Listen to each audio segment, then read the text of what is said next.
Oi pessoal, bem-vindo à Academia de Neurônios, meu nome é Soraya, especialista em nada, e hoje eu vou falar sobre umas figuras reais e por causa de um vídeo que eu fiz sobre uma personagem de um livro. Vamos bater um papinho aqui hoje. Há algum tempo atrás eu fiz esse vídeo falando sobre uma personagem do Fio da Navalha, que é uma pessoa secundária, aparece pouco ali na trama, mas eu achei interessante porque ela era uma mulher que teve muitos percalços na vida, muitas coisas que foram ruins, né? E a personagem, ao invés dela se vitimizar e ficar se lamentando, ela deu a volta por cima e até que acabou bem na trama.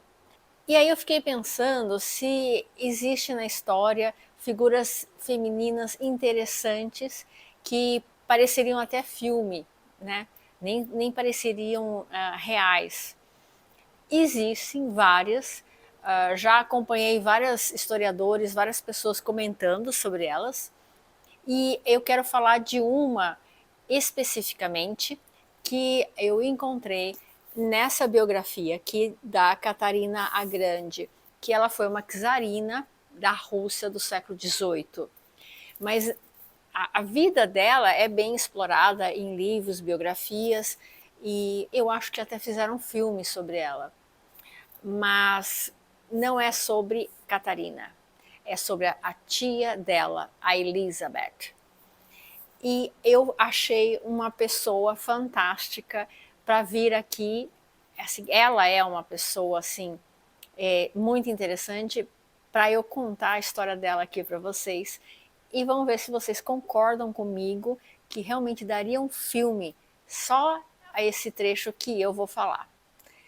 Bom, vamos começar pelo começo. Nós estamos falando do início do século XVIII, a Rússia czarista, ou seja, é governada por um único soberano, que não era chamado de rei, mas de czar, e o nome dele era Pedro o Grande. Um homem realmente grande, não só de tamanho, mas também pelos feitos dele, por se envolver em guerras, ganhar algumas guerras, por trazer modernidade para a Rússia. Ele era uma pessoa que se interessava pelas novidades que estavam acontecendo na Europa, ali no século XVIII, que começaram as invenções, começaram o iluminismo e a modernidade, porque a Rússia sempre foi assim meio escanteada da Europa. Ela não era europeia, mas ela também não era asiática. Então ficava ali no meio do caminho e também era bem mais atrasada do que a França, Inglaterra, os outros países mais lá da ponta da Europa. E Pedro Grande, ele se casou com uma camponesa. Isso é uma coisa interessante, ele se interessar em ter uma família com uma pessoa super simples e humilde. E ele teve vários filhos com essa camponesa com quem se casou, né? E entre esses filhos, nós temos a nossa personagem, que é a Elizabeth. Ela era muito bonita, e não só bonita fisicamente, mas ela também tinha um carisma, ela tinha um brilho próprio. Foi muito bem educada pelo pai, que o pai queria que tanto ela quanto os outros irmãos tivessem uma educação europeia, então ela sabia francês, ela estudou vários temas da época, né? E interessante também destacar que o czar Pedro Grande, ele se envolvia com a educação dos filhos, principalmente dela e da irmã que foram que sobreviveram, né? E ele ia lá ver o que elas estavam aprendendo, conversar com elas. Isso não era tão comum assim na época. E ele falava que ele se ressentia por não ter tido a oportunidade de ter uma educação mais assim elaborada, mais fina. Por isso ele fazia questão que as filhas tivessem. Um fato curioso é que com 13 anos ela foi declarada adulta. E isso é uma coisa muito comum. 13 anos de idade você já estava pronta para começar a ter responsabilidades. principalmente se você era da família real de algum dos países ali, de uma das casas da Europa. O Pedro Grande queria casá-la com alguém da realeza de outro país ali, né? Mas, infelizmente, o que aconteceu? A Elizabeth era filha do Pedro, né, que era o soberano, com uma plebeia. E isso manchava, digamos assim, o currículo dela como uma pretendente de alguém ali. Ou seja, ela foi meio que escanteada pelas grandes casas europeias para conseguir uma vaga de princesa ou rainha. E foi um tanto frustrante, porque, em especial, o pai dela queria casá-la com o filho do rei da França. Tanto que ela aprendeu francês, ela aprendeu sobre a história da França, ela teve uma educação mais ou menos direcionada para ocupar esse lugar. Mas ela foi escanteada. E as coisas começaram a dar ruim para Elizabeth. Antes de completar 18 anos, ela perdeu o pai, a mãe, tinham arrumado um casamento para ela com um rapaz nobre, mas não rei, né? E ela tinha se apaixonado por ele, mas ele morreu de varíola. E além disso, a irmã dela, que era muito companheira dela, foi morar, casou e foi morar longe. Ou seja, quando ela completou 18 anos, ela não tinha ninguém no mundo. E aí é o seguinte, o pai tinha morrido, o trono não pode ficar vazio. Aí conseguiram o neto do Pedro, um menino de 11 anos de idade, que acabou se tornando então o czar da Rússia, com 11 anos. A Elizabeth acabou fazendo muita amizade com ele, acabaram se dando bem, e isso foi bom para ela. Sabe, é sempre bom você ser amiga dos poderosos hoje em dia, e imagina naquela época em que você perdia a cabeça literalmente muito fácil. Mas também não deu certo, porque o rapaz, uns 3, 4 anos depois de ter assumido o trono, ele morreu de varíola. E aqui é aquela parte que eu sempre falo nos meus vídeos sobre história. Vocês não lembram quão importante é a penicilina e os tratamentos médicos modernos que a gente tem. Porque antigamente, doença era democrática, matava rico, pobre, rei, não importa. A mesma doença passava o rodo em todo mundo. Uma delas era a varíola, que era muito mortal, principalmente na época da Elizabeth, do século XVIII, que é o que nós estamos comentando aqui. Aí ela ficou sozinha de novo e o trono ficou vazio. E lembrando que eu estou me baseando nessa biografia, que o autor aqui foi fazer pesquisas sobre cartas, diários, etc. E eu vou contar uma cena que eu achei maravilhosa. A Elizabeth, quando morreu o sobrinho, né, de varíola, ela estava dormindo. E o médico real ali, o médico do palácio, foi de noite bater na porta do quarto dela, porque o trono ficou vazio. Tronos não ficam vazios, porque senão se começa uma guerra civil no país. Portanto, era urgente achar alguém para colocar no lugar. A Elizabeth era a filha do Pedro Grande, que era o rei, o czar. Ela seria a sucessora mais óbvia.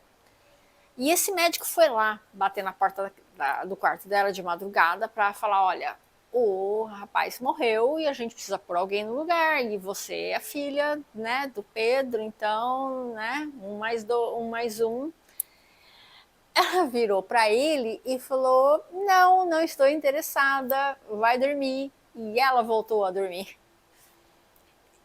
Sim, imagina a cena de alguém bater no seu quarto te oferecendo o trono de um país e você olhar para aquilo e falar: não, obrigada, não estou afim hoje. Uma coisa doida.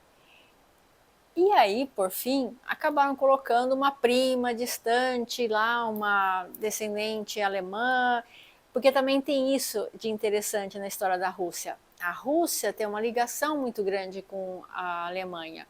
Havia, através de casamentos, e haviam muitos laços sanguíneos entre Rússia e Alemanha.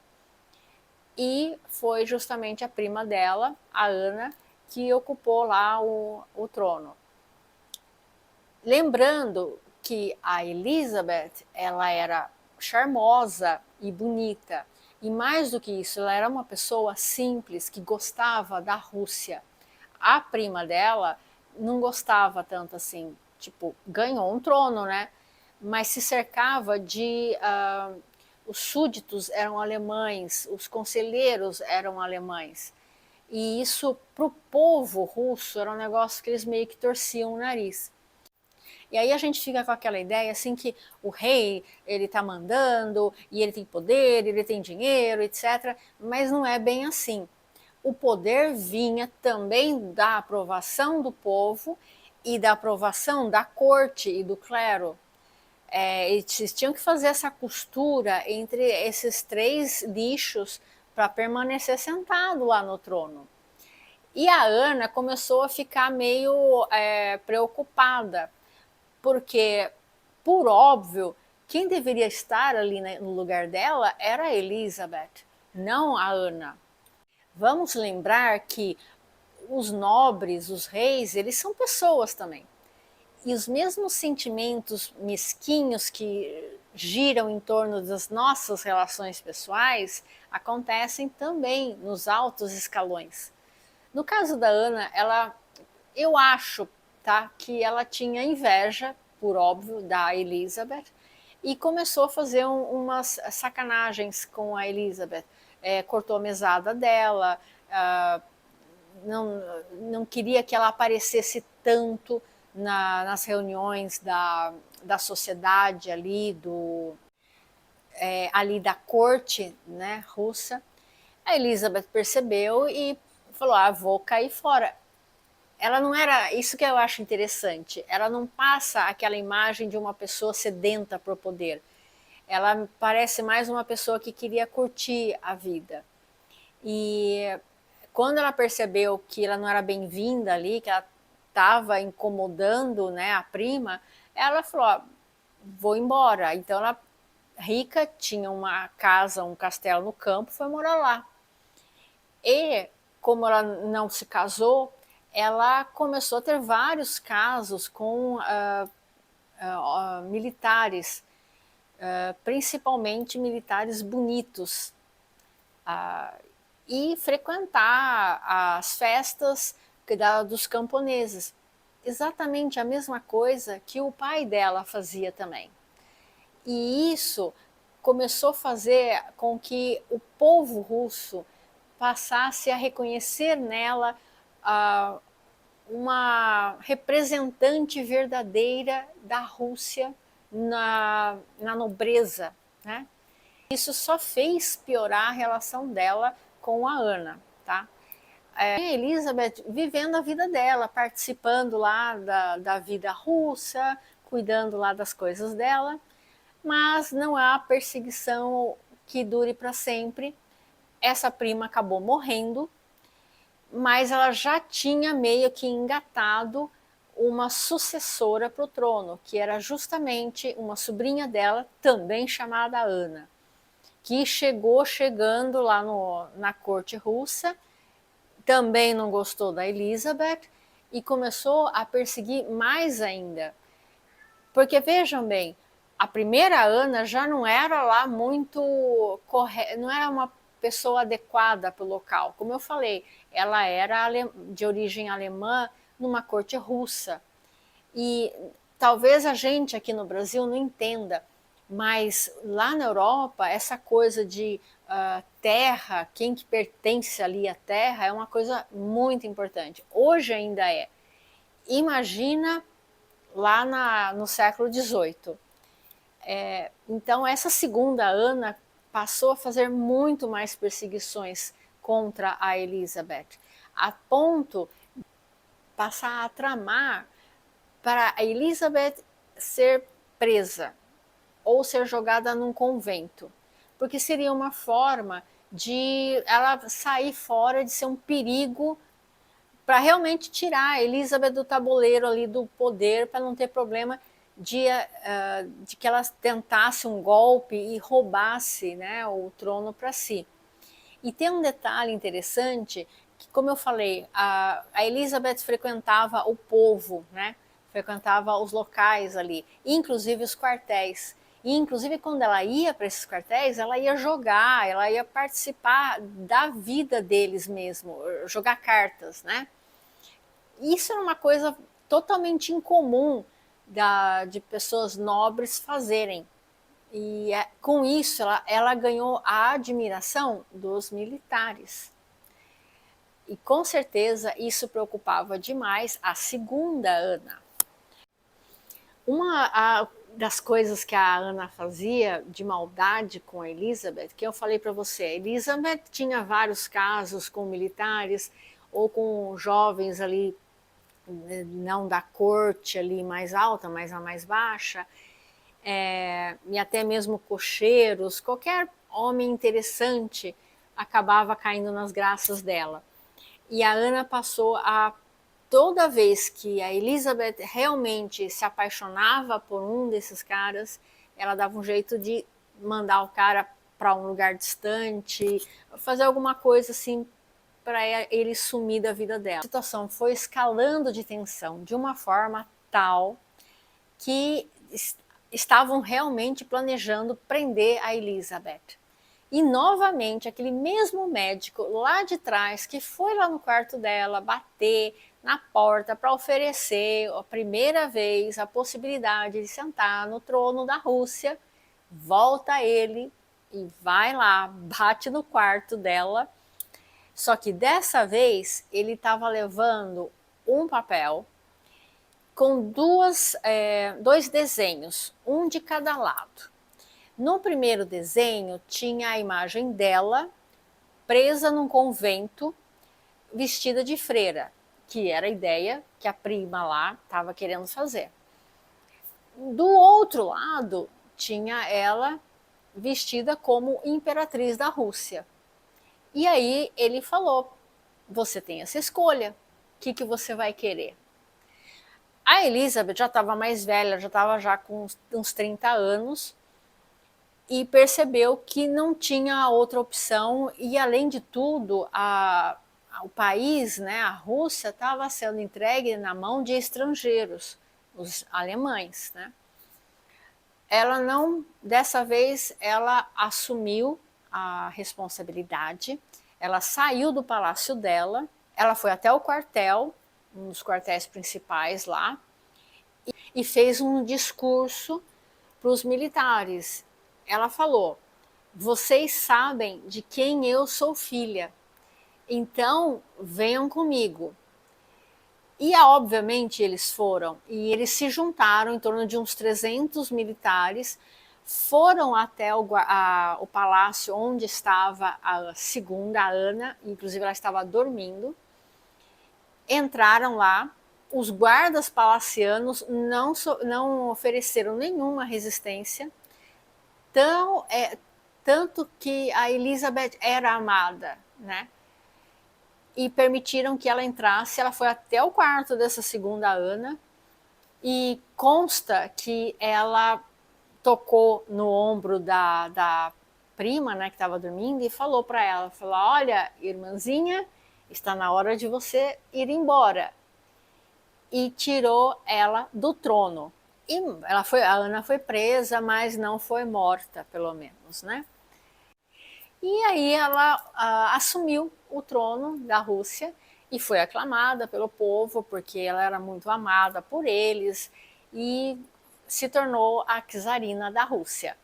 Lógico que tem a continuação da história, que ela se tornou uma pessoa não muito agradável, possivelmente já corrompida pelo poder. Infelizmente, o que eu pude perceber é que o poder corrompe as pessoas, seja porque traz o pior do ser humano, ou porque elas têm que fazer tantas alianças, como eu falei, os reis absolutistas, não é porque eles tinham tanto poder assim que eles podiam fazer o que bem entendesse realmente. Eles tinham que ir casando os interesses tanto da nobreza quanto do clero, e até mesmo se o povo fizesse um levante verdadeiro, reis caíam, sabe? Mas eu achei muito curiosa essa história da Elizabeth, pelo menos a primeira parte da vida dela, exatamente por ela ter perdido muitas coisas na vida, ter perdido oportunidades na vida, assim, chances, né, de ter um casamento real, de ter o trono da Rússia mesmo. E apesar de tudo isso, ela se manteve uma pessoa boa, humilde na convivência com as pessoas comuns, com os camponeses, com os militares, os caçadores. E isso fez, e foi isso que fez com que ela fosse tão amada que depois ela conseguiu verdadeiramente merecer o trono do pai. Eu achei essa história inspiradora, espero que vocês tenham gostado. Se gostaram, deixa aqui o joinha para ajudar aqui o meu canal e até a próxima, gente!